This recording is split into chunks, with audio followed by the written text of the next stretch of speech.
Hello, everybody, and welcome back to the Wannabes podcast, where sometimes I want to murder Luke. Uh, Only sometimes? only sometimes. I You're gotta work lucky. harder. You're Nah, I'm lucky. working harder. Working harder. Let's not in that Every area. No. single moment of every day. This man Must knows I I'm have getting Morgan ready. wanting to have This bloodlust. man knows I'm getting ready to unmute, and he's saying weird shit. Straight bloodlust. That's what I want. I want to see it in the eyes. But my goodness, I hate you, but I don't. What are we gonna do with this man? Everybody, I'm Morgan. That's Luke, and that Nothing. is Dreaded. And Nothing you can do about it. guys, how are you doing today? I'm good. How you doing? Not too bad. Happy to be back and at it. We had to take a couple weeks off due to just insanity in life and being extremely busy, and also me traveling. Sorry, not sorry. I got a new job, yeah. so that's been taking kind of some stuff going. No The word of the worries. day is swellular. Yeah, That's how I'm doing. That's how the show is gonna go. You of two are lovely. course. I try, but no, it's gonna be a great show. It's gonna be I think an entertaining show. Yeah. Oh no, I'm excited. There is a Is topic someone- of discussion. Dreaded, is someone Somebody- dying? Oh, it's a siren, so someone could be dying. Yeah. Yeah, it's Wow. a siren passing by. Excuse you, Okay, siren. We're fast. doing a show. There's a discussion that we're going to get into regarding this movie, and I'm excited to have it. So, Yep. It's funny We because get- you were bringing it up, and there was a discussion Dan and I had in the car right on the way home from the Yeah. Ooh, okay. movie. So let's get into it. But before we get into our News movie first. review of Red One, which is the newest holiday film out there, starring a bunch of big names such as Chris Evans, Holiday. Chris Rock. What the fuck? Chris Rock. Chris Rock. What is wrong with me? I was doing so good. No, Morgan, you want me to do this for you? no, it's fine. Anyway, Morgan, the Rock's got black in him, but he ain't that black. Man, and like you had it too. That's the I thing. is did. You had I it. did. Chris okay. Rock. Oh my god. Ow. The Rock. The That's Rock. fine, We're that's just fine, going with that. I was trying to like. Wow. Where'd Chris Pratt come from? That's what I want to know. Because I have stuck in my head this there's this new Netflix film that Chris Pratt is in. Mm. Is it Chris Pratt? It may not even be Chris Pratt at this point. I Hold think on. she just loves Chris Pratt. Morgan's lost it. Hold on. Now I have to double check for my own sanity. And Billy Bobby Brown. What the fuck? Billy Bobby It's Brown. it's Okay. a film that This they're is- yeah. this is Okay, gonna yeah. be No, news, I am okay. so It is with Chris Pratt. I was lead in. literally was watching a bunch of trailers this evening, just waiting for the show, working on stuff, and there's a movie coming out in 2025 from Netflix called The Electric State, and it has Millie Bobby Brown and Chris Pratt. And I've heard of this. yeah, it I don't know why it's just been stuck in my head, and I do love me some Chris Pratt though, not gonna lie. But anyway, that is I know not you what do. I was trying to say. I'm trying to say Chris Evans and Dwayne The Rock Johnson, It's well done. and also J.K. Simmons because he's amazing. Anyway, we're gonna switch over to news right now, guys. And All we right. get to see some new upgrades we've done to the show. Ooh. Ooh. Yep. Ooh, look at those! Look at that! Cool. All right, everybody. We're excited. We have these fun new little graphics to segue the shows. But Dreaded, you're leading tonight on news, so please, what do you have for us? What's our first story? Well, first of all, I wanted to bring up the fact that I like the graphic a lot because I moved my Discord window over just so I can see that. I was like, no, I want to see this. Yeah, it looks Live. great. It does. It looks great. Thank This you, all thank looks you. Round of applause. Round of applause. Thank you. I worked hard on it. All right. Now to start off with everything. Now I hate to bring up the sad stuff first, but It's all right. I'll We'll get end over on it. we'll end on a high yeah, note. yeah, we'll end on the higher notes there. But unfortunately, as of November 8th, horror icon, cinema legend Tony Todd had sadly died at the age of 69. Giggity. Thank I had to make it funny somehow. I mean, it's not funny. I'm just saying. No, It that was was forced to have neat. it. Yep. But for all, if you don't know, Tony Todd's probably most iconic role is the Candyman himself. Hmm. Other roles include William Bloodworth in the Final Destination franchise. He made appearance in many other horror films, such as the Hatchet film series. What else? Oh, there was another movie he made. He was in The Crow. He was That in The too. Man from Earth. He had a cameo appearance in the film Hellfest. Great, actually, pretty good movie if you ask me. He was in He's The in Crow. The And Rock. I was gonna say he was. yeah, That was the next one I was about to say. Was he was in The Rock? and he lent his voice to a lot of roles, such as the Fallen in Transformers: Revenge of the Fallen. He lent his Really? voice for that's Tony. That is Tony. I didn't learn that until like many years later. Actually, also- I was 10 days old. He's There you also go. Venom in Spider-Man 2, the most recent Spider-Man video game. Yep, and It's that impressive. hurts a lot too because I was saying for the longest time that I wanted like Tony became kind of my favorite Venom, No, he did and really well. Well, by but default, he has a very iconic voice, and he does very well in that role. It's Mhm. unfortunate because like we were excited to see if this would have went somewhere and hopefully get him to do it again. But yeah, no, Venom is a highlight in the game already, but with his voice, it helps a it lot was just more. it was so good. It as well. Hey, Very well. did you guys actually know that there's a version of Doctor Strange, or at least it was supposed like the voice of Dormammu was initially going to be Tony Todd, but Oh. then the studio decided to go with Benedict Cumberbatch mixed with some other unknown voice actor for the voice of Dormammu. Probably cheaper. Maybe so, but I would was have gonna loved to say, have 'cause- heard Tony's voice come out of that entity. Yeah, Tony's that's a little rude. horror career aside, he's been doing massive work as a voice actor, especially in the more recent years. He's been doing a lot of stuff for Dota for their video games as well as their shows that they've been putting out. He was also recently in Back for Blood. Those are just the ones I remember off the top of my head. I think he was in. I think he has a lengthy stage career too. Like I'm pretty sure my man Yeah. has awards. He's a thespian for sure. Absolutely. And kind of underrated in that respect because he got pigeonholed in horror. But like, hey man, get in where you fit in, I guess. Get that So money. I will also say this too because I mentioned that he has been a part of the Final Destination franchise. I was checking just to see how far along that went, but I think he filmed most of the scenes for the upcoming Final Destination film actually. So that Oh, does they were make bringing me it back. yeah, that makes me happy because I've always been curious about his character and more about him in this franchise and how much he knows about death. We'll see how that goes. But that's cool. That's cool. That'd be nice to see him one more time. Yeah, I feel like that'll be I mean, I know Candyman might be his like most iconic role, but I think Final Destination is another really good franchise that sent him off to as well. Agreed. So before we move on, moment of silence.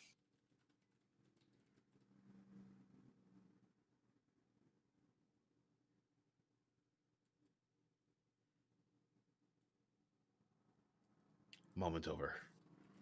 Rest in peace, Tony Todd. You're a goat. 100%. So let's move on to the next bit of news that I have here. So we have talked many times about the upcoming Predator films. Predator has been getting a lot of news lately, and we've got more. Now, I know it's just not going to be a broken record, but this is actually really big, if you ask me, because Predator Badlands will have the Predator as the protagonist. Okay. Yes. So apparently they want to create a character you can connect with, but you're also still super intimidated by, but still exciting. So this is going to be a shakeup big time because the last time I think the closest I can ever say that a Predator was a protagonist in a film was the Alien vs. Predator movies. Wolf and Scar, if you ask me. Because I forgot that's the other one. Yeah. But other than that, Predators have been mostly the antagonist, and I'm not saying we don't follow them a lot, but we do. But we definitely always got a lot of Predator that we were happy with. But to see that, hey, this time we're gonna get the Predator as the protagonist, I'm like, this is going to be very interesting because I feel like this is gonna feel like how watching Godzilla Kong felt like with Kong not speaking English, but you still got everything he was thinking and doing. Sure. And I was just going to say, I don't think there's ever been a Predator movie where we've walked away disappointed in the Predator. We're disappointed in everything else. Yeah, that's true. Like the one thing they most of the time get right is the Predator. I mean, we're not going to talk about the 2018 movie because we can talk about that another day. Well, he was cool until Uber Predator showed up, right? Yeah. Even Uber Predator was kind of cool, but again, we can talk about it another day. But yeah, I do stand by that. I really haven't walked away disappointed in a Predator in any of the movies. So that's cool. I could definitely watch one where the Predator's the protagonist. But I just feel like this just automatically tells me that the humans are going to be the bad guys. And not that that's a problem, but I mean, I've seen this before, and I don't know. Given the fact that it's Badlands, I'm assuming, hopefully incorrectly, that this is going to be like a post-apocalyptic steampunk type thing, right? And there's just going to be bad humans, and the Predator's just going to happen to get mixed up in them. Perhaps so. That's okay. It just I don't know. I'm not as excited for that as I am for necessarily learning about the Predators more and their clans and maybe seeing them fight with each other or something. If you're gonna have them be the good guy anyway, or just to try and come up with something completely different that explores the Predators. I don't think this is gonna do that. We're just gonna follow one as he kind of offs people. Perhaps, but maybe we'll get more about him. Maybe there will actually be more to this Predator, which is something I really hope that studios actually really pick up on. Like, hey, listen, sometimes iconic things might not be human, but there's enough to them that you can kind of follow a story with them. So Sure. maybe you guys should really consider the idea of making movies where, like, hey, you don't always need humans to make it work. Actually, sometimes the humans can be maybe in the background or something like that. I mean, nice. I know the apes are like super smart in Planet of the Apes, but there is a time period where they don't always talk. Yes. Like, at least with words. Like, hey, there's a lot of subtitles and stuff going on and everything too. So, and it works. Nice. It works. And there was also like the use of sign language, because that was something that has already been universally proven that apes can learn, and vice versa. That we can use to communicate. So it's a very interesting thing that I think it, like you were saying, Dreaded, it does work that there is that lack of physical dialogue because there is still communication happening. Mm-hmm. I mean, it would just be nice to see any of that happen. These have been pretty much the same movie every time. But yeah, I look forward to a story that delves more into what they're about instead of they're here to, as you were saying, be the anti-hero. I feel like the only difference between them being an anti-hero and the protagonist in any film is just the perspective. So perhaps yeah, so. it'll be very interesting. I always find that, even though it's kind of the antagonist, but you do root for it in a way, because a lot of times the Predator ends up killing a lot of people you wanted off. And you pretty much figure out that they're not taking sides. They're not the bad guy. They're just there to hunt. You know what I mean? And if you leave them alone, they'll probably leave you alone. Probably. Well, we'll see. Probably, potentially. They usually go after the people with the weapons, is all I'm saying. True. So if you're unarmed, you're most likely fine. Yeah. Unless you run into the Uber Predator. Anyway. All right. So let's get on to our next bit of news here, actually. So let's talk about a little Star Wars, actually, because this is interesting. Yeah. So an anonymous source close to the Star Wars franchise has said that Rey is the most valuable cinematic asset, in some ways maybe the only one Star Wars has right now. And this comes with Rey Rey has been reportedly to appear in several upcoming Star Wars films, and it's intriguing to hear someone say that she is the most valuable cinematic asset right now to Star Wars. I have big old opinions on this. But I want to just the biggest reason why I wanted to pull this story and talk about it with you guys is I want to know your opinions on it. I know that I'm the biggest Star Wars nerd out of the three of us. But I'm just, because you guys are familiar with the franchise, you've seen the 3 movies that Rey is in. What are your thoughts? Luke, you want to go first? Yeah, sure. I don't disagree with this statement because Mark Hamill is older, Harrison Ford is older, Carrie Fisher's no longer with us, the actor for C-3PO is older, Peter Mayhew is older. I mean, you can do a robot for R2-D2, but is that going to carry a movie? You know what I mean? I just feel like it's just the natural progression of things. It's not, I don't think it's saying like this is the biggest character in that Rey is Star Wars. I just think it's a matter of your actress is young. She's still very much willing to go and like probably be a part of these things and do stunts, and you base it around her just because she's the youngest. And based off of the last movies, those movies did a lot to prop her up anyway with the ending of the last one. Even canonically speaking, as far as these characters are concerned, if you're going to move forward in the future, Rey's the only one that's really going to go that you would want to follow. Maybe you could do something off of Finn, but Rey is probably more interesting. So yeah, I don't think it's just saying like Rey is bigger than Luke or anything like that. I just think it's a matter of circumstance. And right here, right now, Daisy Ridley and Rey probably are the most valuable Star Wars asset that they have. That is very. I also agree with that hardcore. Also 100% agree. I will also say that like Mark Hamill is still around, so I mean, he probably, I don't know if he wants to, but I can see him maybe returning, maybe as a Force Ghost or maybe just a voice like he did in the Rise of Skywalker. So I would say some characters aren't fully gone just yet, but I mean, considering where things ended with Rise of Skywalker and everything like that, I'm like, well, it would just make sense that Rey would, continue on. Like, yeah, I don't think I care if that last movie wasn't very great, but it's kind of established, like, she's kind of like what I think is she the last Jedi standing right now? Yes. Yeah. So if she is, then like debatable. that makes that's the implication anyway. That I mean, the new generation is about to get propped up if we're following the Last Jedi. She is the last yeah. known Jedi. I'm sure there are still probably plenty in hiding. Considering how many are still alive in canon now, yeah, that actually makes a lot of sense. I'm sure they could shoehorn another one in there pretty easily. True. But yeah, it just makes sense. Like, okay, yeah, I'm like, yeah, that makes sense. You would bring Rey back. But the only thing I would ask for is I mean, bring back the other characters as well. Like, I would like to see Finn again. Like, okay, you guys kind of fumbled the bag the first time, I guess you can say, but you can maybe redeem it. Dude, like, I could easily see a movie where where Finn has to answer for the consequences of like abandoning the soldiers or something. Maybe you do like a more ground, kind of like Rogue One type thing with him, and he's got to come back and help more stormtroopers get brainwashed or whatever the fuck you want to call it. I could see that. Like, that'd be cool. I would love to see Poe Dameron again. I actually low key when it comes to new characters. I think Poe is. Saying a favorite character is kind of hard, but low-key Poe is up there because I love Poe a lot, and I just love Oscar Isaac in general. Yep. Bring back Rose too, because y'all did her completely dirty with Star Wars fans bullying, and then Disney like pussying out and like not making her more prominent. So like, fuck you, Disney, for that. Can I say something very controversial right now, especially after what you just said about them going after what's her name, the actual actress and shit, Kelly Marie Tran. Yeah, I don't think Star Wars fans. Sorry, Morgan. I don't think you guys deserve any more stuff. You guys need a fucking break. No, there are basement dwellers that need to chill the F out.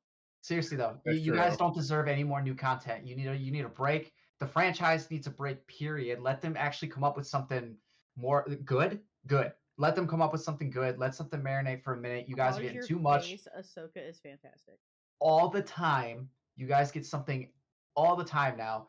And you always bitch about it. So no, you don't deserve anything right now. Take a fucking breather. Let the light hit your face from the basement, and get with the times a little bit.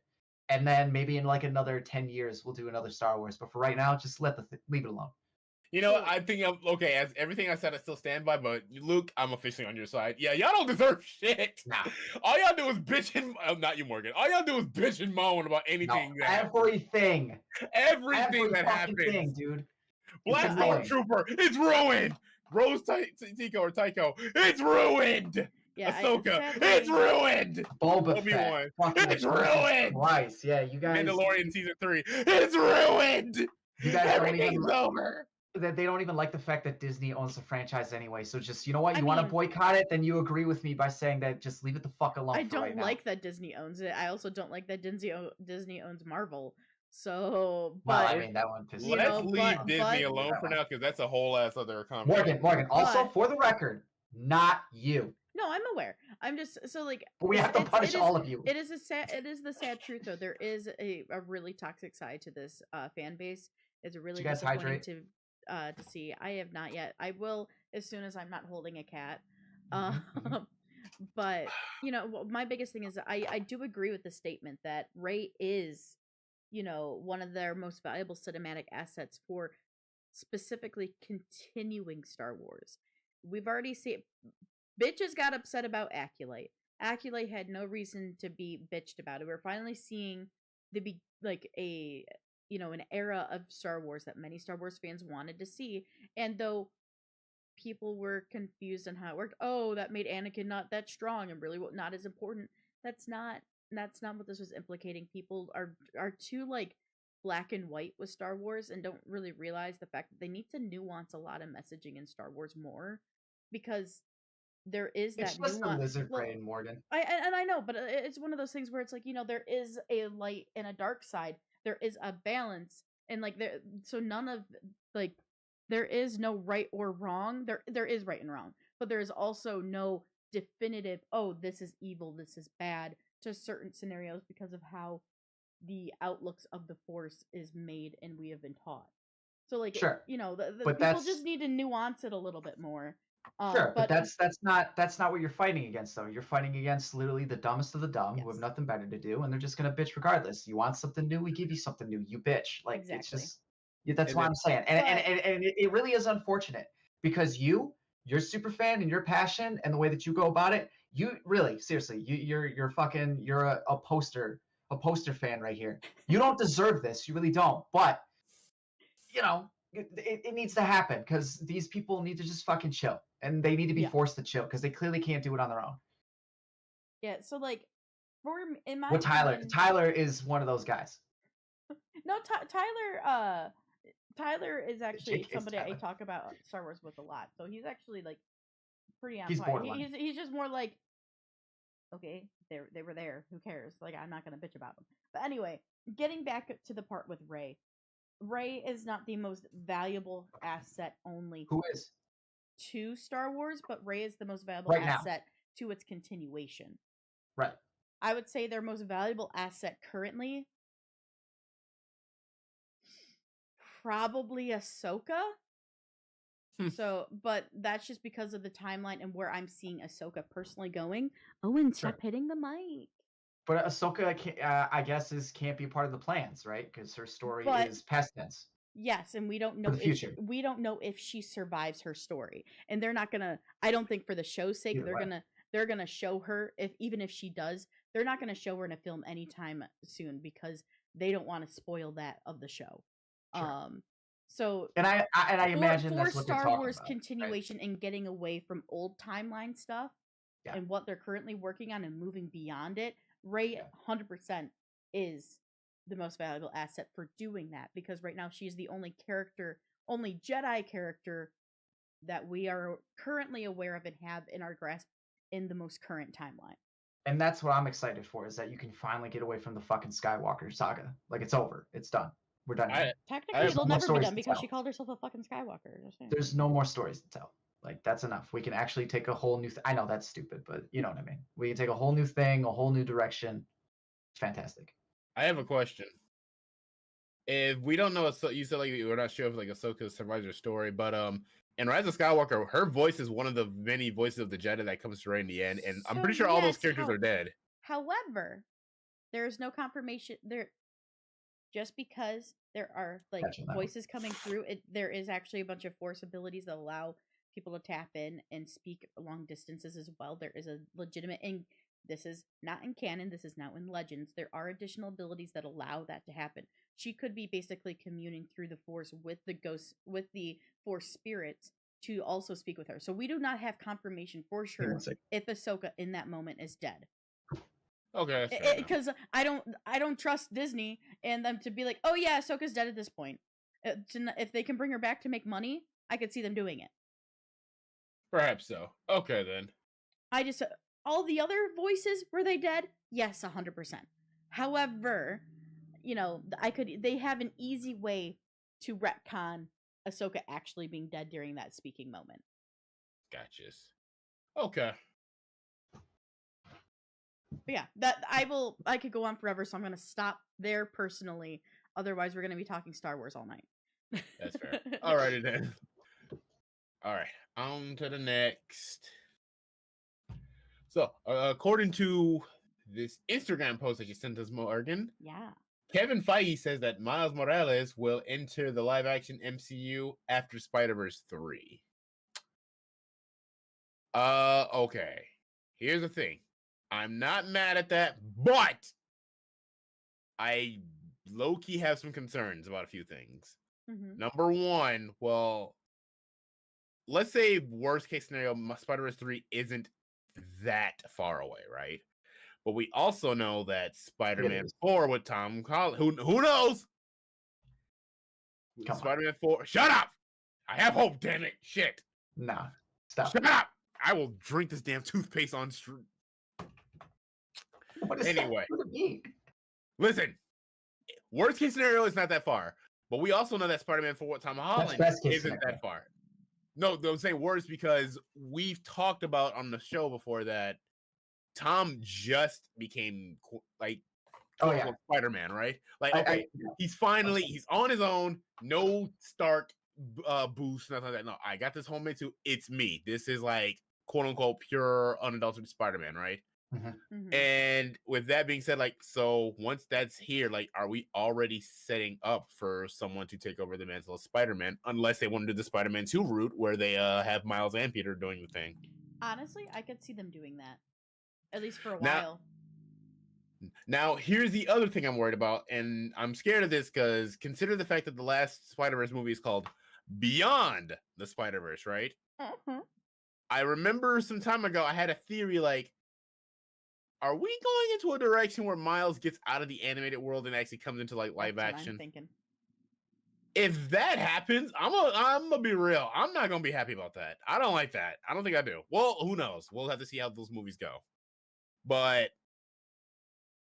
I'm not gonna get too deep into that because like that probably won't happen.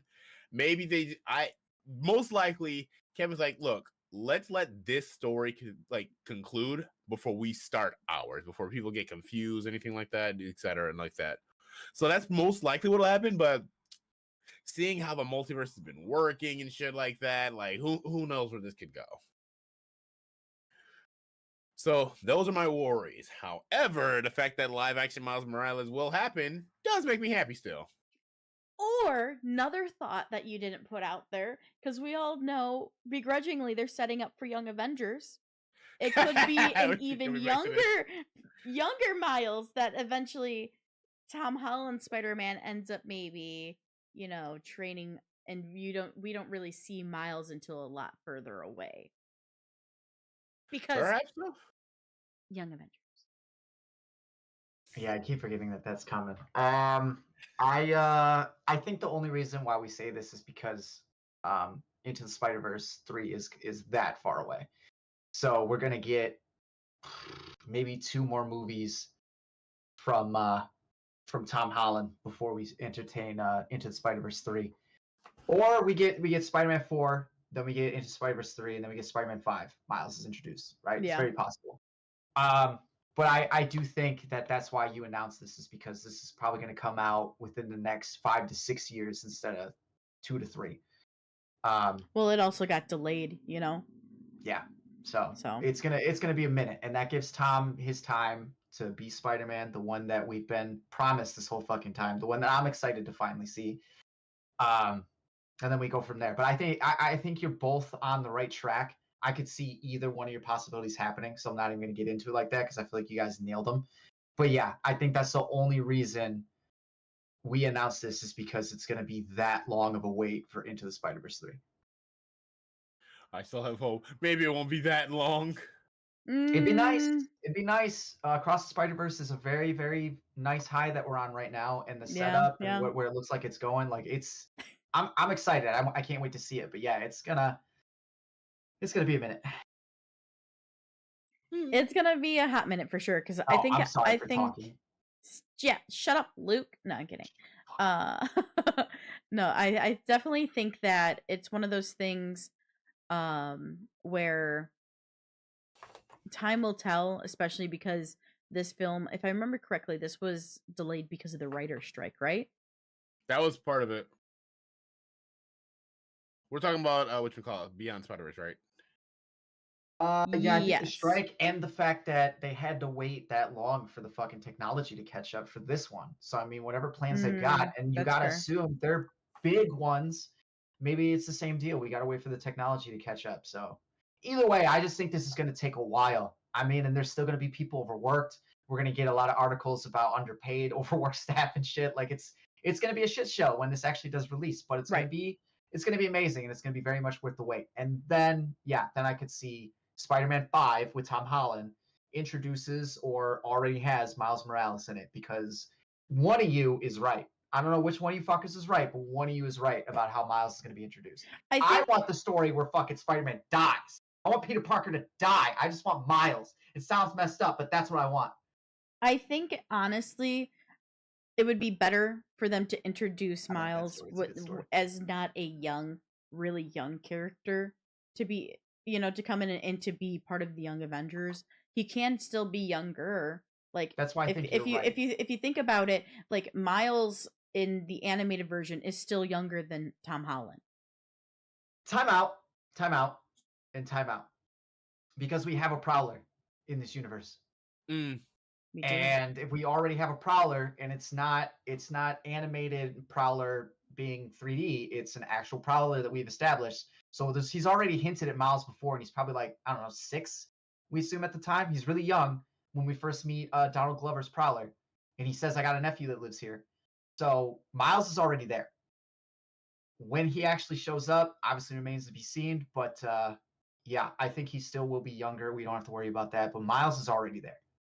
So I'm hoping that I get my story and we just get our own Miles who has to, figure it out because he watched Spider-Man die. That'd be sick. So am I gonna be bad if I'm gonna be the love laughing at Tom Holland dying? I'll be like, I guess it depends. And I mean, look, for me, for the character, I love the way they handled it. He doesn't get defeated. He just gets that worn out that he dies because he's fighting everybody. That I want to see. I want to see Spider-Man go out like a fucking champ, and then you can give me Miles. I'm cool with that. Yeah, except Tom Holland ain't that champ though. Well, he might be now with the fucking I mean, new one, right? Because he's actually Spider-Man now. He's not think about it. guy. He just lost May. Like this is his what was it called? In it's his Spider-Verse? Canon great event. power. Canon event. Canon, yeah. It's his He moment. just had his canon event. Like this is when he's going to break down and finally get, I don't want to say finally get serious, but he has no choice but to get serious. Right. He has nothing left. He got the speech. Yeah. Well, Oh, thank you. That is the nicest thing anybody said to me in a while. Appreciate you. Unintentional or not, I'm taking it.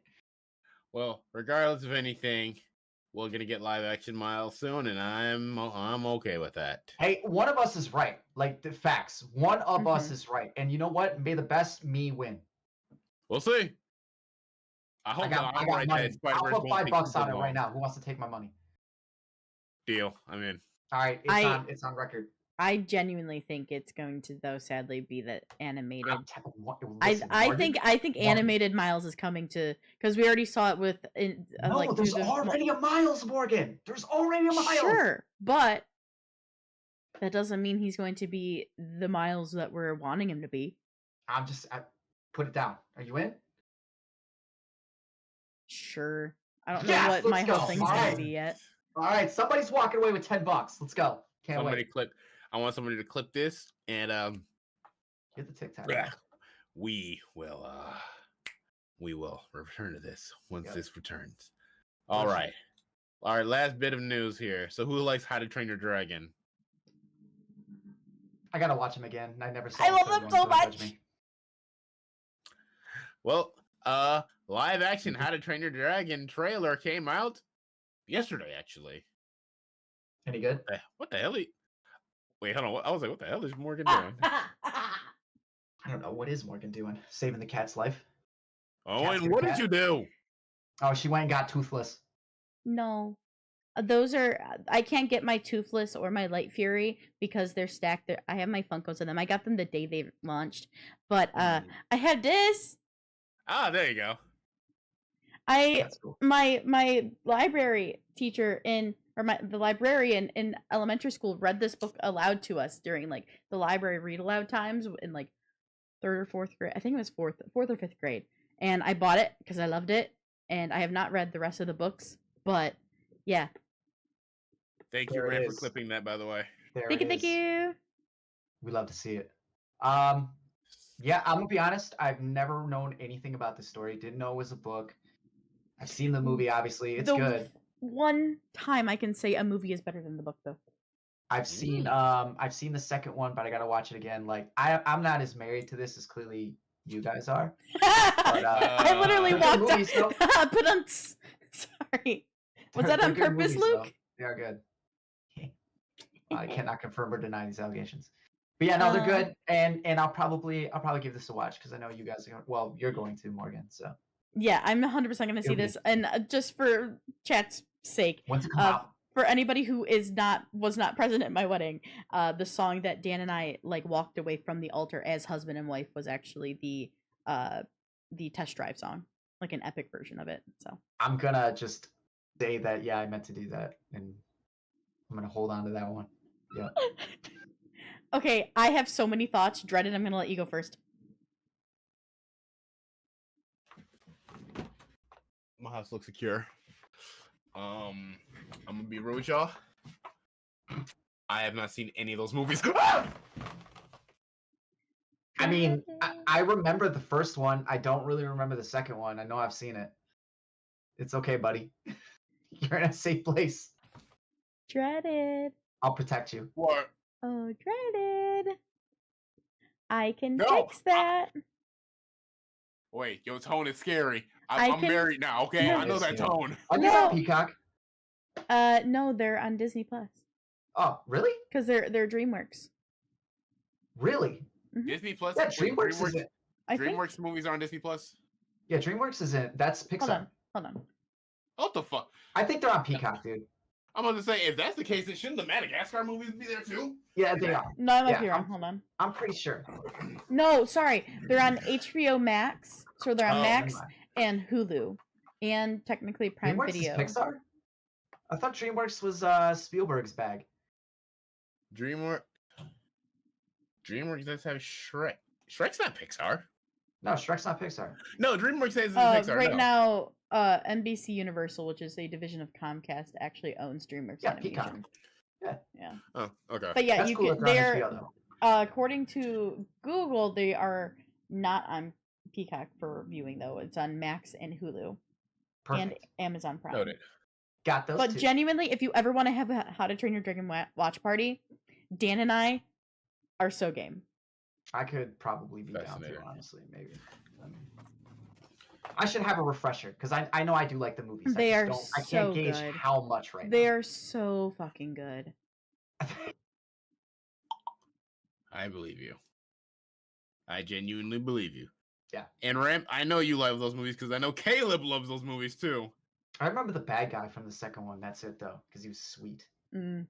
So one thing I do want to say is that there's been a lot of hate going around on the internet for specifically the arena scene being too gray and too dim and like grungy looking, and I just want to slap did not know all this of is those fucking fucking bitches in the face because they did side by side shots and it looks just like it is so perfect and on par with the animation. Those scenes were very dark. They were very dark and grim. The first film of all of the How to Train Your Dragon films is the darkest color graded film. Those films get a lot more vibrant in 2 and 3 because that goes with the tonal shift.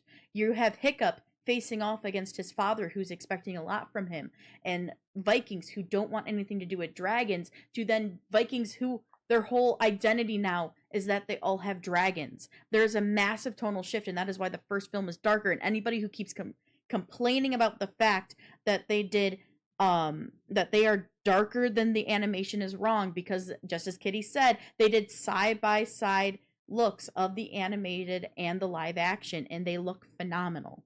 So wait, time out. Kitty, do you want to see the live action, or are you just like, I'm done with all these? I'm confused because it sounded at first I was like, oh, she's like, I'm never watching these. Okay, there it is. All right. I don't feel so bad now that I don't remember them.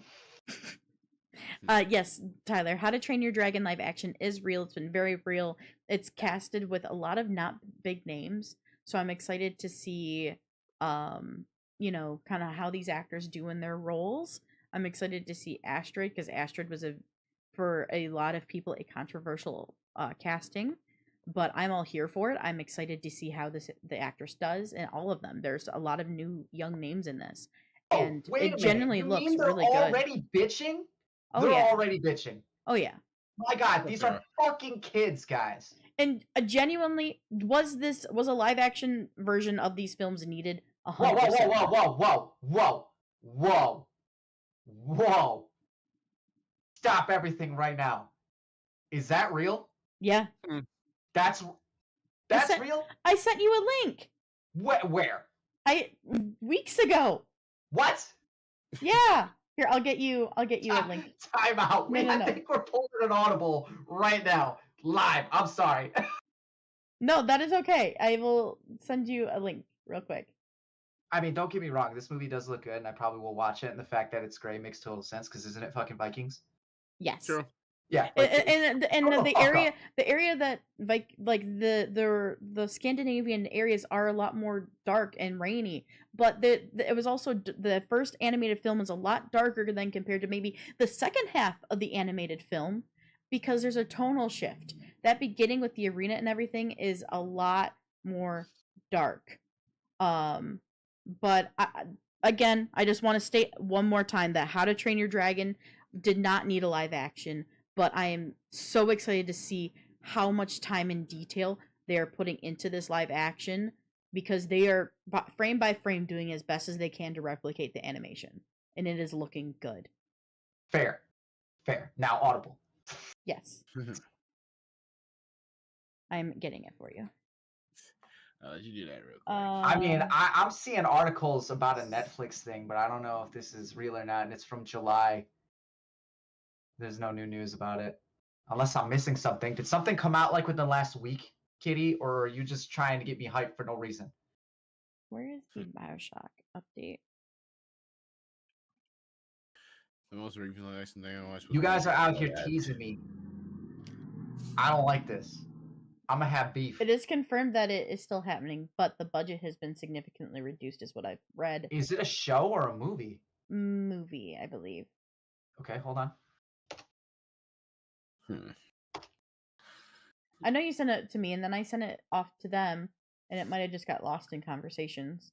But let me see. From July, I'm seeing that it's still in the works with scaled down budget. Let me try to find it for you. So, if I go here.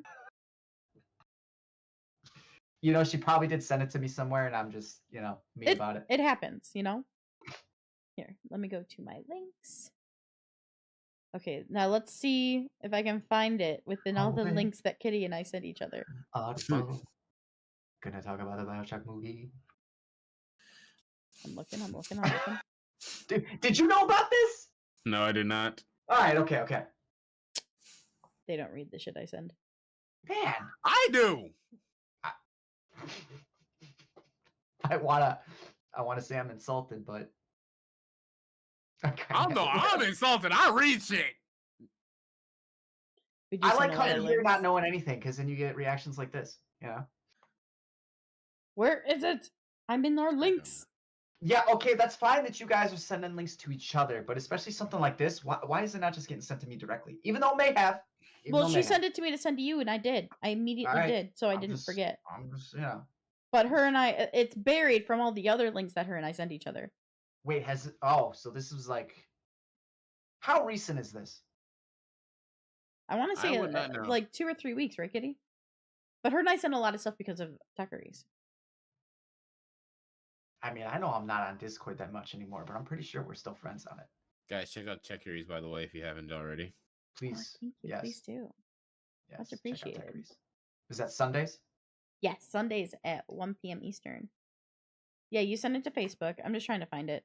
I'm like in our links on Facebook and Messenger. On the phone specifically, you can go through like all the different links that you've sent each other. Well, where while are you guys, if you have anything to continue with, please do while I find this. While they're doing that, all I really have to say is I never watched those movies, but I will happily change that for you. Of course you would. You're not the first person who's really gonna change that for me. How to Train Your Dragon? Yeah. How to Change Your... Oh, I don't want to watch that movie. You don't want to change your dragon? No, I don't want to change no damn dragon. You want him to have a different color. You know what? I'm gonna leave that alone. Customize his fire breath, dude. You know what I was getting at. Your spikes and shit. I know what you were getting at. Get your mind out of the gutter. My mind's always in the gutter. What you Come talking on, about? man. Shoot. It's a family show. The fuck is wrong with you? Family show my ass, motherfucker. Unbelievable. This is bullshit. By the way, disclaimer: if you're under the age of 18, you haven't heard the word "fuck" before. Well, you have now. If you don't know what fuck means, well, Ask your mother. ask her how you were made. Nah, actually, that was Mama, messed up. I where did I come take that from? one back. I should have said ask your parents. Ask your parents. Don't ask your mom. That's rude. Ask your parents. Mom, Dad, where did I come from? Your daddy was fucking. And now we're Oh. demonetized. Demonetized because we gonna start fucking. This is not that type of show. I know it ain't. There's a whole different site for that show, sir. A stork? Yeah, there was fucking a stork. That's gross. There are people who probably like that. Anyway, I mean, you're probably he's not still- wrong. Was there any more news, or was that it? And like now we're just waiting for BioShock. I believe that's all the news. I believe. There was nothing else new that really came out, I suppose. So if you guys want to keep looking for that BioShock news, going ahead. I'm gonna pander on and just say, You know shit. what? You know what you could do What could I do? while she's doing that. You could pull up Wikipedia and you could do the stats for the movie, and then You know- Morgan Well, could hold on. just It's jump okay. in whenever. I'll look for it later. It's not. Look, we Thank can God, do this. I don't- We can do this next time. We can do it I next was, time. I want to say thank God Morgan is in the wrong way. You- Oh shit! I'm We gonna will read a bunch gather of all the numbers. research on the BioShock movie because I have thoughts. I will Actually, you know find what? it for Fuck it. you. I don't even need to know the news. It's awesome. It's awesome, and it's awesome. About goddamn time. I'm super excited. This needs to happen. My only concern is that it goes by the way of Borderlands, which is completely possible. But you know what? I have faith, and this is just because I'm really excited and I want this to happen. I don't know who's involved or anything, but I will find out and I will give a more detailed response. But right here, right now, fuck yes. Hell All right, I'm done. yeah! All right, then. All right, everybody, give us one moment and we're gonna switch on over for our movie I want a new review. game. New game. All right? You guys are getting your fucking Borderlands 4. I want my BioShock 4. Stop playing with me. Give me I it want- now. I want my Jack and Dexter. All right, shit. No one gets everything. Didn't you get a Fuck movie? you. No, that was Ratchet and Clank. No. No, I didn't get no fucking movie. You got a Ratchet and I Clank didn't movie? work on it, so it's not gonna be good. I'm not gonna be that fan. Never mind. I mean, we can be that fan because it's probably true. But Man, getting down to the toxic Star Wars level. no. I know that's why I'm taking it no. back. I was like, nope, kidding, I'm not kidding, going I'm there. kidding. He I hasn't am. threatened anybody I will yet. say this 100%. I am better than those guys, and I want them to come for me. I will fight them all. That's You so know good. damn well they don't know how to fight. They go pull out the imaginary lightsabers. Hey, those things hurt sometimes. I said imaginary. I've been whacked with one of those before. I said imaginary. That's how I've- the Force works. I've done full on That's duels with not those how things. the Force works. 'Cause it's Anyway. imaginary. I'm just kidding. Go ahead, Let's go ahead and transition to our movie review, yeah? please. Yeah, let's do it. Okay. With our new video. All right, everybody. As we've stated earlier, we are reviewing Red One, which is the newest holiday film out, hopefully getting everybody ready for holiday season and in the holiday spirit.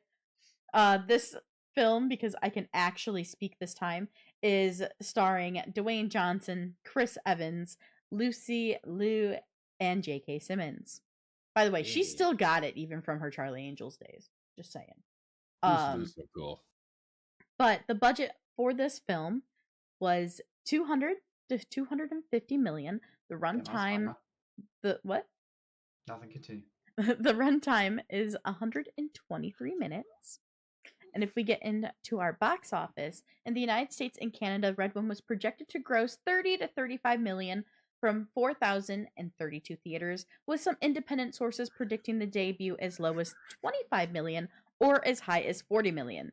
The film actually made 10.9 million on its first day, including 3.7 million from Sunday and Thursday night previews. It went on to debut 32.1 million, topping the box office. Following the film's week preview performance, Variety concluded that a massive budget of 250 million plus marketing costs, it'll take a Christmas miracle for Red One to become a profitable hit at the box office. But as of November 19th, 2024, Red One has grossed 36.9 million in the United States and Canada and another 51.1 million in other territories for a worldwide total of 88 million. First of all, I would like to say this. Rock, Chris Evans, tone it down on how much it costs you to get into a movie. Because I watched this movie. This movie did not cost 200 to 250 million. Not I with that saw those CG, effects. not with those CG problems. So I'm like, no, this movie was not that much. The reason this has a huge budget is because of how much it cost to get some of these actors in this movie. And now 100%. I'm angry at that because I'm like, see, I doubt y'all gonna make that profit seeing where we're at right now. And I'm mad because I want more of this movie. Yes, spoiler alert, I like this movie. Okay. So reportedly, Dwayne The Rock Johnson was reportedly paid $50 million for Red One. Noted. How much was Chris paid? And let's see. Another 30? Somewhere in there. We got like Dwayne, we got Chris, we got Lucy, we got JK. I'm like, guys, I'm pretty sure the reason this budget is so huge is because of these actors. But like, I know y'all big names, but like, can y'all like just take a pay cut just to know like, hey, listen, we still got to make a profit off this movie, and the fact that y'all presence is literally inflating, y'all not helping, which is sad because this movie's fun. Yeah, so far I can only see how much Dwayne was paid for it. Gotcha. But you know, That makes me happy. I would say that honestly, easily, that you know, Evans was probably paid at 50 mil, if not more. No. Dwayne Johnson is the highest paid actor. True. Him and Chris would be. JK. I don't think you pay JK that much because he probably only worked for a couple days. I was gonna say both J.K. Simmons and Lucy Liu were the lowest paid actors out of the four. For sure. For sure. No, for sure. Dwayne Johnson took highest paid like 1, 2, 3 years in a row at one point. Yeah. Yeah. He got the most money on this movie because he's also a producer. That's true as well. And his production company has their logo before the movie starts. He got the most money. For sure. Facts. But I am happy to hear that there's a good chance that this isn't going to make a profit because while this movie is harmless and I can have a good time with it, this is the most commercial movie I've seen in quite some time. This is just a big fucking advertisement for like everything. Rock'em Sock'em Robots, Monopoly, the Hot Wheels, just Christmas in general. This is just a big ad for the holiday season. And it tries to sneak in a fucking anti-consumer message. 100%. While having them do shit like make Hot Wheels real cars and stuff. Fuck out of here.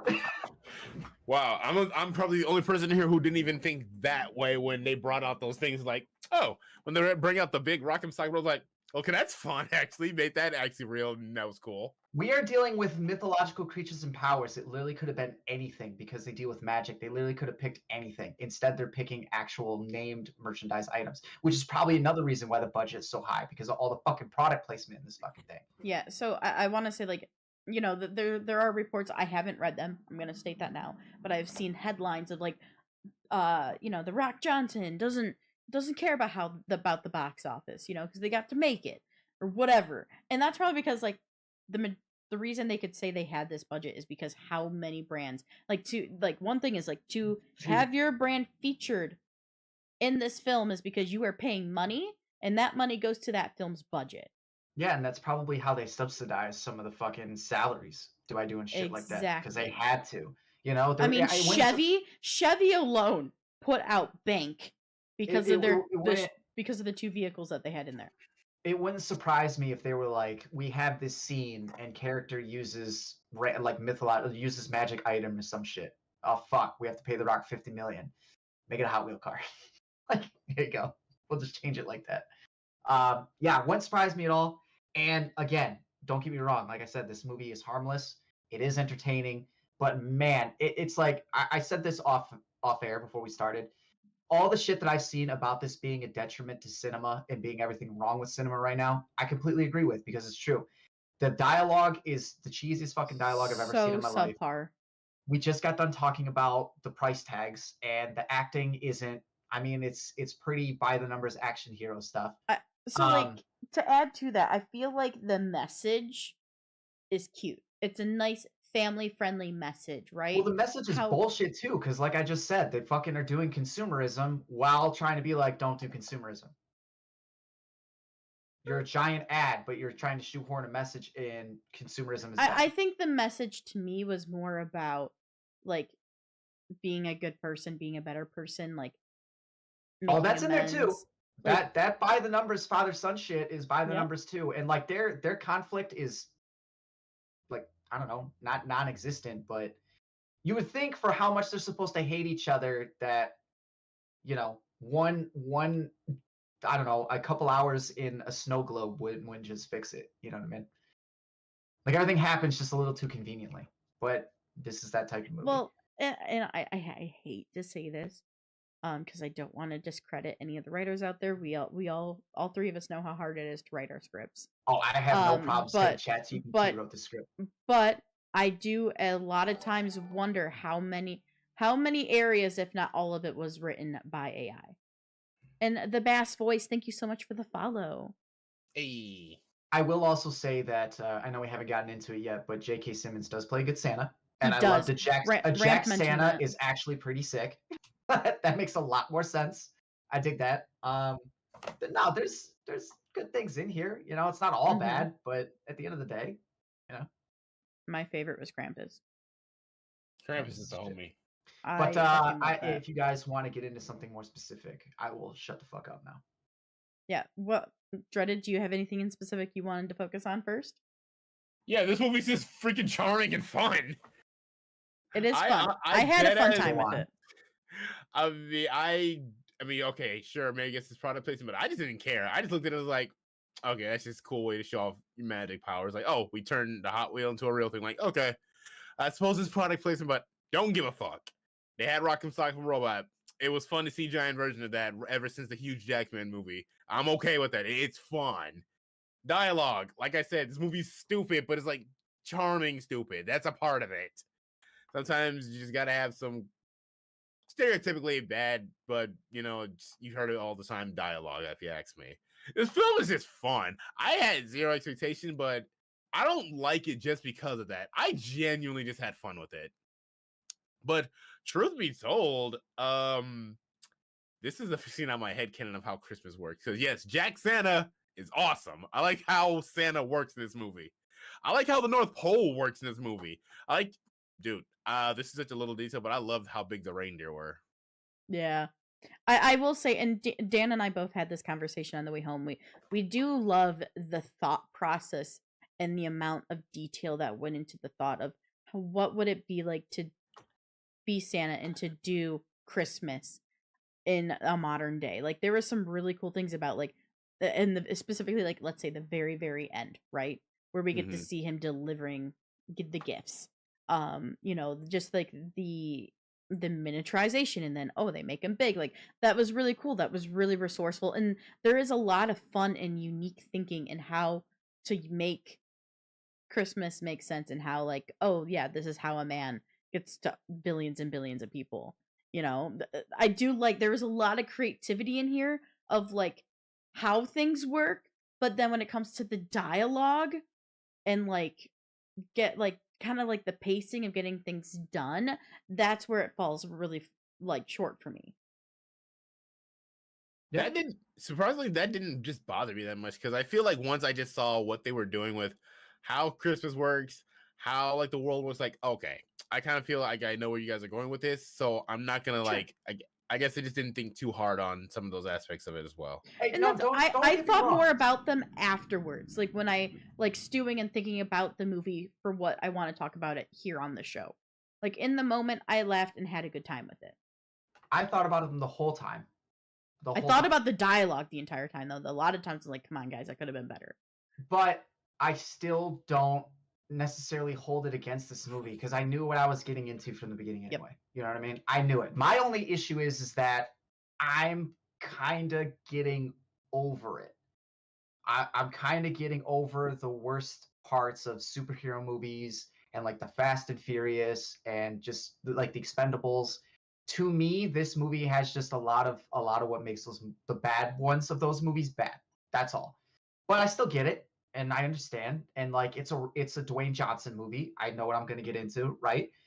It is what it is. I like I said, I don't hold it against the movie. It's just something where I'm watching it, I just kept going, we're doing this again?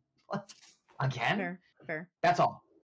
But like, it is still fun. The Rock can still fucking say a one-liner like nobody's business. Seriously, there's just something about him. He's still very charming. There's a lot of really cool ideas. I love the idea of the snowmen and that little fight scene that they had in there. Is the Rock a leprechaun? The Rock is a leprechaun, right? No. Wrong holiday. What is he? He is an elf. Elf. Oh, like an actual elf? Because I don't know. Yeah, so the elves in this movie reminded me more of Dobby than they did like the house elves. And then there's like trolls in there too that reminded me of like everything. Just kind of reminded me of the designs that the elves have in Harry Potter. Just being honest. Sure. No, I totally get that vibe. Totally get that vibe. They really showed up, and I was like, J.K. Rowling suing somebody. I would say they're just some sort of a magical humanoid. Like we had the mortals, and then he's an immortal or whatever. You know. Think about Santa. Heels. He clicks his heels to shrink. Yeah, but that's because there's like devices on his boots. Okay, I'm just asking the question. Just like how his gauntlet is able to resize things, his boot's able to do that for him as well. Okay, I'm just asking. I just asked the question. No, I also love the like kind of the quote unquote Christmas mythologies going into this film as well. I do like how that. They like modernize it to like a quote unquote military-esque way, but you still mean shield? Yeah, shield. I guess you can say yeah. They shield it, but they still like kept quote unquote.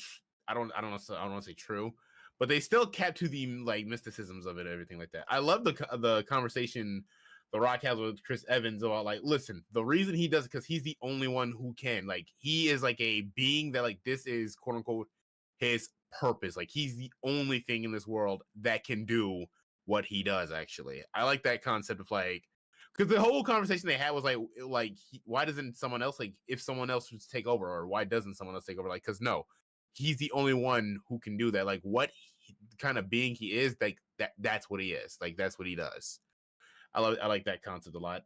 I am so happy the villain was who she was, because this film probably would have lost points for me if it was like, oh, it's just some actual mercenary terrorist group going after some reason. Agreed. And then when it turns out, so they're sticking with the okay. That actually was like, that's when I realized I really like this movie now.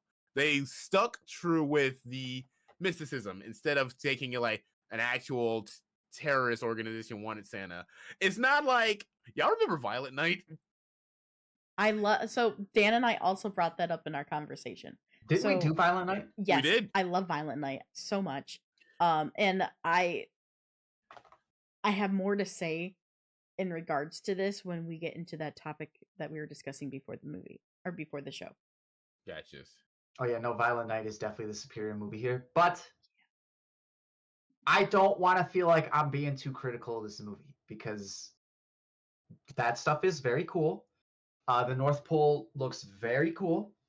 The sled, the reindeer, all of it actually is pretty thought out, and I did like the attention to detail and how they expanded on some mythos myself. And like I said before, off camera, like the Headless Horseman and the other fucking creatures that are in here, it's cool. Like it feels like, I don't say this as a critique, because it wouldn't surprise me if that's what they're going for. It's the Avengers with fucking Santa. It's just, this is a superhero movie with Santa Claus in it. And I'm cool with that. Like, if there was an after credit scene, Morgan, I think you said that there wasn't. I am very surprised. That led into like, now they're going to tackle something else. Maybe not Elf, but the Mora, the SHIELD fucking agency. I could probably get down with that. If they I could see that being a cute like mini series that like Netflix or something would pick up. It feels like that's where this is supposed to go, and if that happens, all right, cool. I like I said, I can get on board with that. It's just the the other shit that I'm like, kind of sucking the soul out of it. But there's some cool shit in here. There is some cool shit in here. Funny enough, I actually felt like this movie just had a soul. I just feel completely opposite about that. I So just thought this film was just so fun and kind of creative with how they wanted to portray Christmas. Like, I just couldn't help but just enjoy it, honestly. so I'm mostly on your side, Dreaded, mostly because I did really enjoy it. But there are areas where it's like, okay, even if this is like, yeah, it has to combat against really, really big, classic, iconic, amazing movies that I'm gonna watch for the holidays over and over again. Am I gonna watch this over and over again? You like Absolutely Krampus? not. Like Yeah. I might watch it again in 5 or so years, maybe, if I happen to stumble across it. But I'm gonna go honestly rewatch Violent Night, which I think had more heart. And though I'm not saying this lacked heart, I think it was just more enjoyable. Violent Night compared to Red One, and then also diving even deeper into a little bit more of like stuff from our childhood, I'd rather just go rewatch Santa Claus. Like, I don't know, like there are things that I thought that were really good, and especially with like the world building and stuff. But then what kills me is some of the dialogue. Like they can be a movie that's supposed to have as much heart as possible, but if you're gonna keep throwing me really cheesy stuff or things that to me feel like it's written by AI, I'm gonna have problems with it. Fair enough. We are supposed to have a very in-depth discussion, and I would like to get to it, but we should talk about performances first, and then I want to have that discussion. Very Sure. well. So Dwayne Johnson is Dwayne Johnson, but I like him in it. Yeah. We haven't actually talked about Chris Evans a lot, actually. Chris Evans' character in this movie is The quote unquote everyman in a way, but pointless to me. I don't Honestly, know why the he's most in the this. most important part of Actually, no, I do know why he's in this. the most important part for Chris Evans' character is actually to help, not like help him find Santa, but to help. He's the only one with an arc. He's the one. He's also there to help.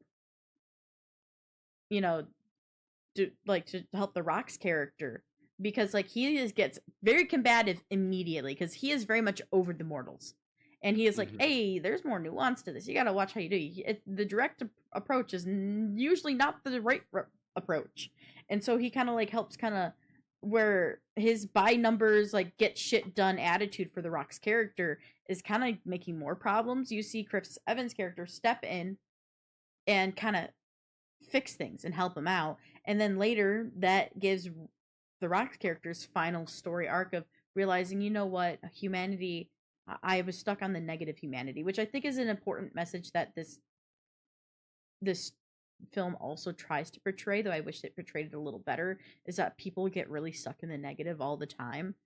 You know, we sadly as humans default to the negative really easily, and I think it was a nice way of like him trying to help, like in the background, not purposely, help the Rock's character get through that negativity and to kind of find the Christmas joy again.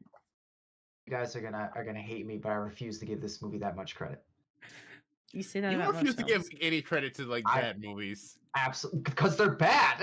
Why can't we give credit to bad movies sometimes? Why can't okay, we? you want to know why? You want to know why? Because you brought this up earlier about like why can't we just get down with like a bad fun movie like we did back in the 90s? You want to know why? Because the ones in the 90s were way more fucking creative. Yes, they were dumb, but they were not copy and paste, in my opinion. If you want to argue it, that's fine. But to me, the dumb bad movies that we love from the 90s, they all feel different. This now, today, they are all the same. And that's why I don't like this movie, is because it feels like every bad Avengers movie, feels like every bad DC movie, feels like every bad Fast and Furious movie. Like I've seen it all before, especially when you put Dwayne Johnson in it. And to me, that does suck because, you know, it's a Christmas movie. It's a Christmas movie. I don't want to shit on it because like, thank you, Hallmark. It's like big budget Hallmark. It is the same shit over and over and over again, and they just shove it down your throat. Except this one really lets it all hang out because the product placement is even more in my face. It's like Michael Bay levels, almost. Michael Bay is the king of product placement. This is pretty close. And just to me, like I said, I'm just getting over it because I see it all the time, and especially with more Marvel stuff coming out. It's just I'm just gonna get more of the same shit. Give me something different. We talk about this all the time about how we want sequels to stuff that are better or give me an original idea, something like that. And instead, I'm getting Dwayne Johnson doing Dwayne Johnson again. Again. Like, yes, you are charming, but damn, dude, something else. First Sorry. of all, we're not gonna act like the '90s were that original. A lot of those bad '90s movies that I'm thinking of, I've seen many times before. Creative. And creative. Okay. Yeah, sure. Okay. I said argue it. Yeah, I will argue that, okay? Because let's be real, those movies aren't that creative either. There's a lot of shit in those movies What- I'm like, seen before that too, but we still like it. What are all right? It's Well, like, more- what are your okay. favorite? What are some of your favorite bad cheesy '90s movies? Okay, let's start with actually probably my favorite, Godzilla '98, honestly. Okay. So let's be real. What is that? What other movie is like that from the '90s? Hang on, I have to rewind actually because I'm trying to think. I already picked. Well- I already picked one. But Oh, there's wait, a actually, reason let me for it. hear. Let me hear yours. Independence Day, but that's because it's Roland Emmerich, right? And he has his That is own true. tropes. He has his own tropes, but you don't see like for okay. So for me, it'd be if you want to go with Godzilla, I'm gonna go with Con Air. Okay. They are not the same movie. If you're gonna go with Con Air, I'm gonna go with Face Off. They are not the same movie. If you're gonna go with Face Off, I'm gonna go with The Rock. They are not the same movie. They have a lot of same tropes with like explosions and shit, but they What was do Face it Off? differently in every single movie, except for Independence Day and Godzilla. But that's because it's the same director. What was Face And that's Off what I'm again? getting at. Wait, hang on, time out. What was Face Off again? I forgot. Nicolas I know Cage, that. Nicolas Cage and John Travolta, Uh, where they literally swap faces. Oh, okay. John Woo directed that movie. Noted. So that's what I'm saying is like that they're cheesy and they're the same in the fact that they're like a cheesy '90s movie, but none of them feel the same. If you give me these movies now, they're all over CGI'd, bad green screened, subpar writing, shitty act. Well, not shitty acting. They're fine in what they're doing. I don't want to say that much. The Rock is still The Rock. Chris Evans does a very passable job. So does Lucy Liu. J.K. Simmons is the standout next to Krampus. J.K. Simmons and Krampus were the best ones. But sure. as far as like hero does this, The Rock doesn't lose a fight, that type of shit. It's like I see it over and over and over again. Okay, I guess that's a fair point. I will give you that much. That's all. But again, argue it if you want to argue it. Bring it on. I like this. Okay, well, sure, maybe like okay, I'll give you that. I'll give you the credit on like okay, there's a lot of stuff we've seen before, but honestly, in my head canon is like a lot of stuff from the '90s to the 2000s, 2010s, and now to the 2020s. Like, I feel like regardless, you're gonna see a lot of those tropes before. It's always just in my head canon. It feels more like another coat of paint on it in a way. I mean, sure, I think the core canvas is the same, but you might just get something uniquely new to it. The reason I like this movie is like, okay, we're doing Avengers superhero like stuff, but what the twist is, it's holiday themed actually, and I'm okay with that. Like, okay, I mean, sure, Rock is typecast and shit, which is why I like Rock. I said earlier, The Rock's The Rock, so I'm just like, you know what? If he's gonna be in a movie, I just know what I'm gonna get into with him. So like, I'm okay with it. I don't hate it. I mean, after my disappointment with Black Adam's, like, you know what? I'm not going to get The Rock doing something more than I think he can do. So there he goes, that I suppose. But my whole thing is just like, I'm okay with sometimes familiar tropes returning because I'm a very firm believer sometimes that even the shit you've come to know and seen many, many times before can still be effective. Like, hell, look at freaking Avatar. Me and Morgan love Avatar, and I am perfectly aware that that is just a ripoff of every Native American story that ever existed. But I still love it. Well, because one, when I saw it was a cinematic experience with what the technology can do. Yeah. And two, literally what I said, like it might be the same story, but I guess there is something new, quote unquote, new to it in a way. Like you're in a futuristic world where there's floating mountains, there's 10-foot aliens where they're connecting with nature and stuff like that. Like there's some of the stuff they throw in there that's different, quote unquote, different because it's on an alien planet. Like I know it's not new, but in a way it's new.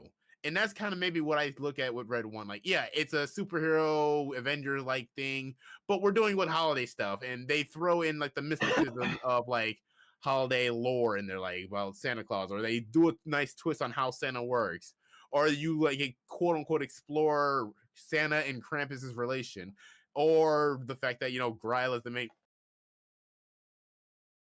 She ain't here. Gryla is the main antagonist, stuff like that. So yes, it's a lot of Okay. stuff we've seen before, but it's still like it's a variation of it. That's what I'll say. It's a variant of a formula that we've seen many times before. Hell, Yeah. there's a lot of horror films that I feel always follow a similar formula, but we still love all of those. No, Like you can't right. like we already talked about the fact that Hatchet and Friday the 13th are basically the same, but it's a little different. And Sure. that I mean, I like the differences in that. Hell, I mean, there's aspects of the burning that I would see in like Friday the 13th as well, but that's a little different as well. So maybe the formula is rather the same, but sometimes just the different ingredients make it a little quote unquote fresh. So that's kind of my standpoint on it. And going off of what I was talking about with like, why can't we just sometimes get just enjoy a bad but charming movie? I mean, sometimes you just need them. Like sometimes you need a bad movie to laugh at, like Tarot, and sometimes you need just like corny movie like this to just kind of just kick your feedback and just kind of have fun with, I guess you can say. Like you don't always have to think so hard on a movie. No, and you're 100% right. And I do give this movie credit for the lore. I do give it credit for the creativity with the North Pole and shit. Like there's some cool stuff in here. I just have issues with we're doing this holiday movie where we have a character that is pissed off that everybody cares more about the like buying shit, losing the Christmas spirit and stuff. And then he goes and picks up a fucking Hot Wheel and just does the thing with it. Like Jesus Christ, dude. Like you can't have it both ways, but they're gonna try. That's all. And that's what I'm holding against this movie is that it's a big ad. But I do like the stuff. I like J.K. Simmons in this. He's awesome. The Rock is very charming in this movie, doing his shit. There's stuff in here to like. There really is. That's why if it ends up becoming a franchise, it won't be surprised, and I could probably get on board. It's probably has a lot to do with the fact that it's a big ad and the fact that like it's just an in-your-face, unadulterated ad for Christmas because we don't have enough of those. But I mean, hey. Sorry, go ahead. Oh, go ahead. Shit, what is it going? Also, we keep talking about Krampus a lot and everything, and he's the best character.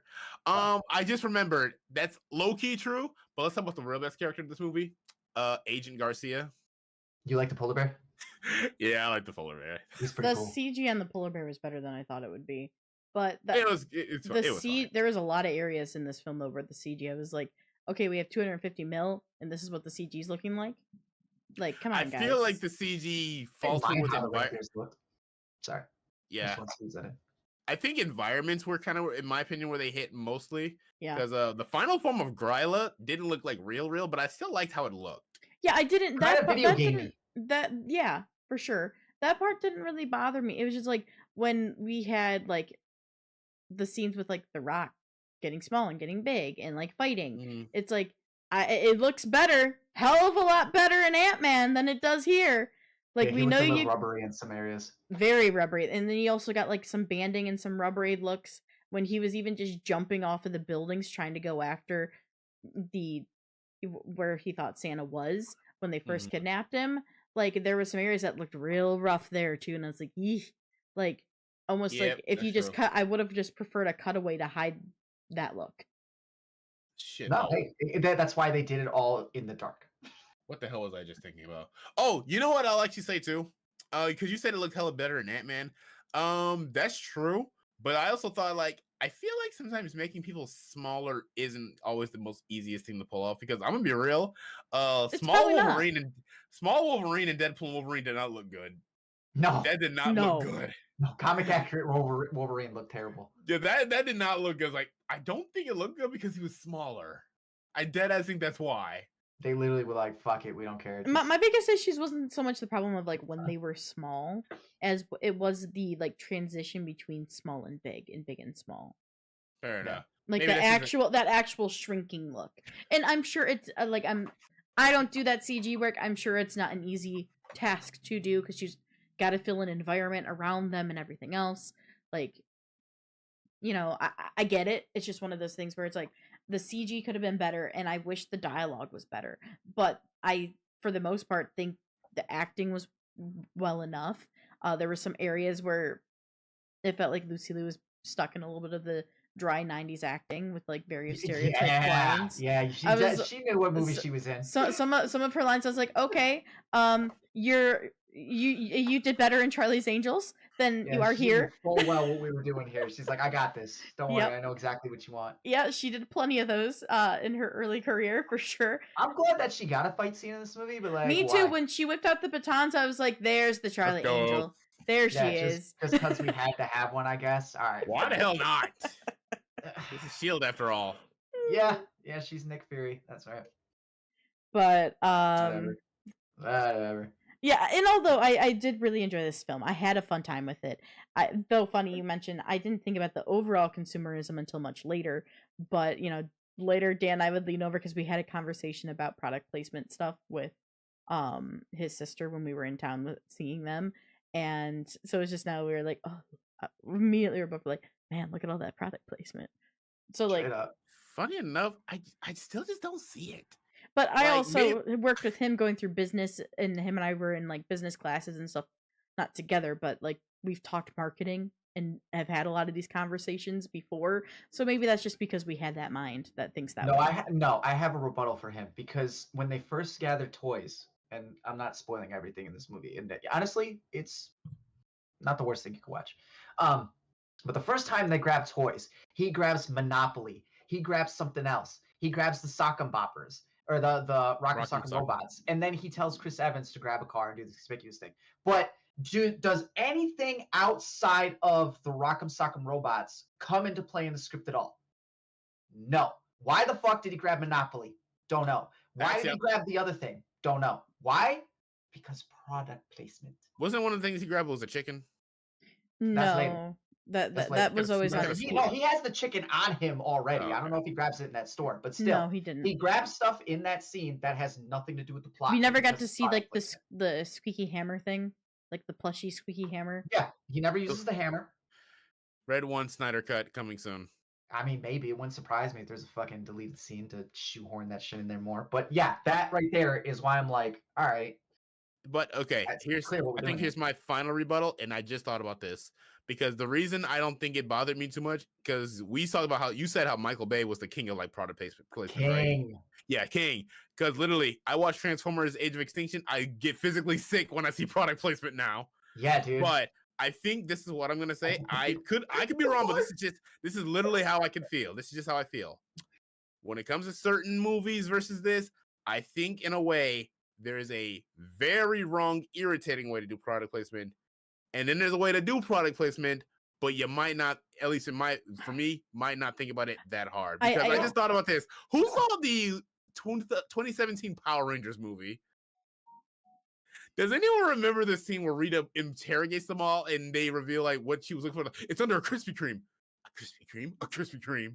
Yes. Later, she's in the Krispy Kreme just eating on some donuts, like with the Krispy Kreme all over. Like, there's a very bad and stupid way to do it versus, okay, the plot requires that in order to progress in some ways, I'm going to use this device to make things bigger to help us. So if you're using a Rock'em Sock'em Robot or using a Hot Wheel to get around, like, that doesn't bother me. It doesn't. It feels like it's use. Oh dear. Literally, it feels useful. So Discord comes back. We're already back. But literally, Discord just decided to like buffer. My Discord is completely up to date. Yes, that was really strange. I didn't get any interruption on my end. Yeah, I didn't even notice. That was super strange. All of a sudden, I just saw it. I was like, Discord. Like, we could hear you guys fine. That was super. Okay. That was super strange. I don't know what happened, but Discord's up to date and everything. It just decided. Hey, as long as you heard everything, I don't care. It's fine. Everything was heard, so you're good.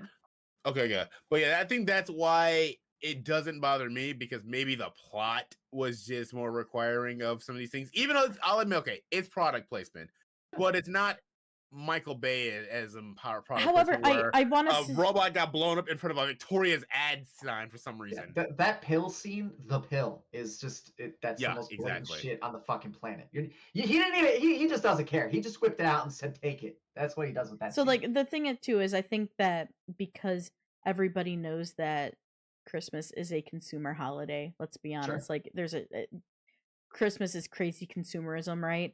I think a lot of people are just desensitized to all that product placement within Christmas films because we see it over and over again in Christmas films. The people out 100%. shopping, you're in the stores, you see they're in Macy's getting their wife the jewelry or the perfume. We see it all.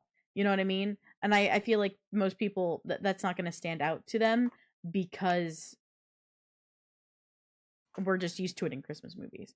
It does to me because one of your messages of the film is how nobody gives a shit anymore because they're too busy worried about things. They're too materialistic. They're too involved with themselves and all this shit. That's why I care. You literally had that message in this movie, and then you immediately go to grab a fucking Hot Wheel. And all the other tropes and shit that I'm, over. But that holiday one it's overused, and I get it. It's a Christmas movie. There needs to be a Christmas feeling or whatever. But he doesn't have to be that upset with humans or whatever. He could just be fucking 500 years old and he wants to stop, right? Like that's fine too. And I don't think that really impacts The Rock's character in any way if that's what you decide to go with. But you really want to have a message besides the one that Chris Evans comes to as well, which by the way is more than enough.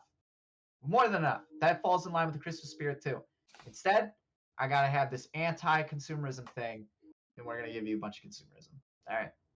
So what I want to do for the sake of brevity, that way we're not continuously looping on the same topics, Yes. is I want us to discuss what we were, what was brought up before we went live. I thought, didn't we? We did. Okay, I just want to make sure that you guys felt like you touched on everything. That went No, well, okay. by the way. Well done.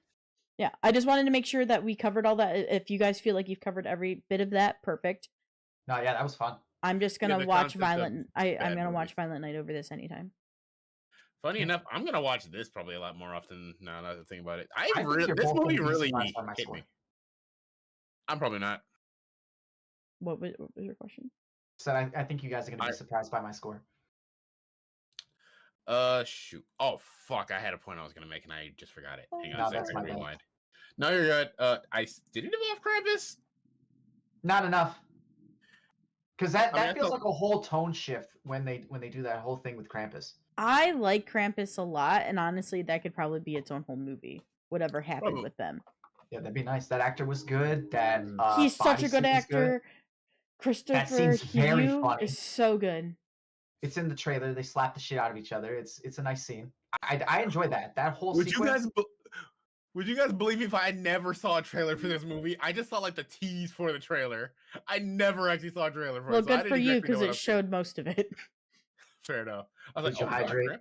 Yes, I just did. I didn't. Hydrate. Maybe I did. I don't know. Hydrate Is again, this then, damn. Is this even really hydrating me? Let's be honest here. I got like the worst thing. It's better Do it than anyway. nothing.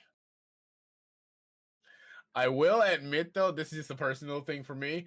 The 2015 Krampus size is still kind of my favorite one. I mean, sure. I like this Krampus a lot. Don't get me wrong, but I just like how creepy that other one was, especially when he's running across that rooftop. So the other one is even more lore accurate than this one, obviously, because the Krampus is very, very sinister. Where this is a like more fun, like toned down version of Krampus, but it's fun. It works for this For the film. kids. Yeah, Exactly. I feel like Exactly. I feel like this is a Krampus who's like, I went through that back in like the 90s. Like, I'm mellowed in a way. Like, I don't like y'all, but I'm not gonna do all that right now. I'm just like, nah, let's slap the shit out of each other. He's like the retired Krampus uncle. He is someone's uncle who's retired and just enjoying retired life. Yeah, he's a retired biker who's like your uncle. I wish I had an uncle that was a biker. That's sick. But one thing I do want to say, just as an observation, this movie got people in the Christmas spirit, my guys. I went to the bathroom afterwards, and I'm just doing my business real quick, and I have an old lady singing Christmas music after. She's like, that was such a good movie, and then started singing Christmas music. She leaves the bathroom. I'm like, finishing up, going and washing my hands, and another lady comes in the bathroom, is doing her business, and starts singing Christmas music. So it's getting people in the Christmas spirit. That's all I have to say. I hate Christmas, and it worked on me. Oh, I remember what I was going to talk about. Luke, you mentioned some of the tropes that got on your nerves. I want to bring this up. I'm only saying why this doesn't bother me. I feel like I've asked before. Anyone here watch Nostalgia Critic? Yes. Yeah, I remember during some of his Disney December. Oh yeah, that's coming up soon. Yay!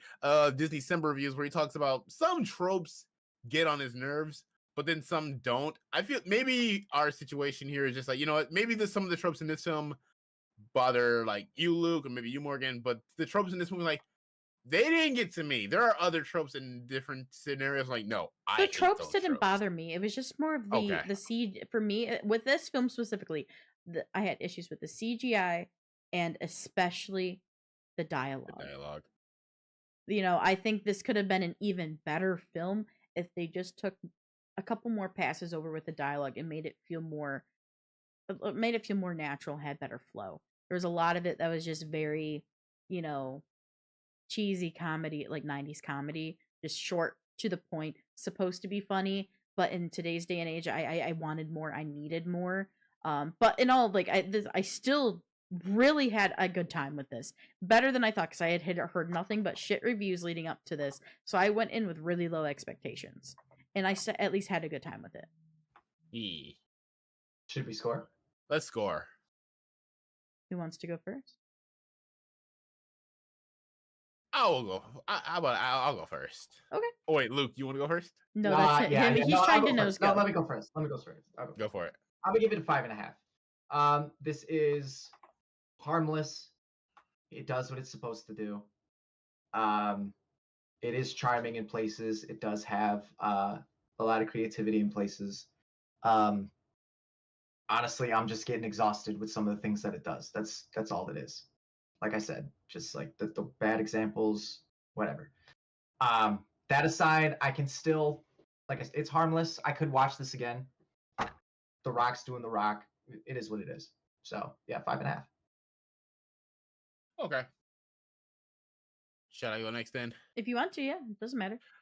I feel like I don't even feel like I'm being too nice to this movie. I just liked it. I walked out actually happy I watched this movie. I'm giving this an 8 out of 10. This is charming. This is fun. It's corny, but sometimes that just makes the movie even more fun. And I like the the updates to how Christmas works. I like how the mythology fits into the film as well, and how like they take it seriously in an agency way. Like a lot of stuff, and some of the creative choices on the design of the reindeer, how Gryla looks in her final form, how the North Pole looks modernized, and I never even talked about The Rock and J.K. Simmons' relationship actually, because I actually love their conversation. I do like the relationship. I actually love that. I loved that conversation they were having. So I just had a great time watching this film. So this is an 8 out of 10. I am happy I saw it, and I want it on digital now because like Christmas is coming up. I want to watch this for Christmas. I don't want to watch Home Alone again. And I only watched Violent Night once. It was fun, but I think this one might be my Christmas movie other than Krampus. Well, I'm a 7. I went in, had a really good time. It has work that needs to be done. Like if they even just fix the script and the dialogue, this would be an 8 for me. But I'm gonna stick with the 7 area. It was a good time. I had fun. It made me laugh. I felt the spirit it was trying to go for. Just it needs tweaking. It needs adjustment. It wasn't great. It wasn't awful. It was really fun. And I think does the job of being a Christmas movie. I it passes a Christmas movie. I'll probably watch it again, not anytime soon, but I'd probably watch it again if it came across on my Netflix or whatever. So yeah. Oh, bro. It's better than Red Notice. Facts. Although Red Notice did have one joke that was funnier than any joke in this movie. Is it the bald one? No, it was the Jurassic Park joke.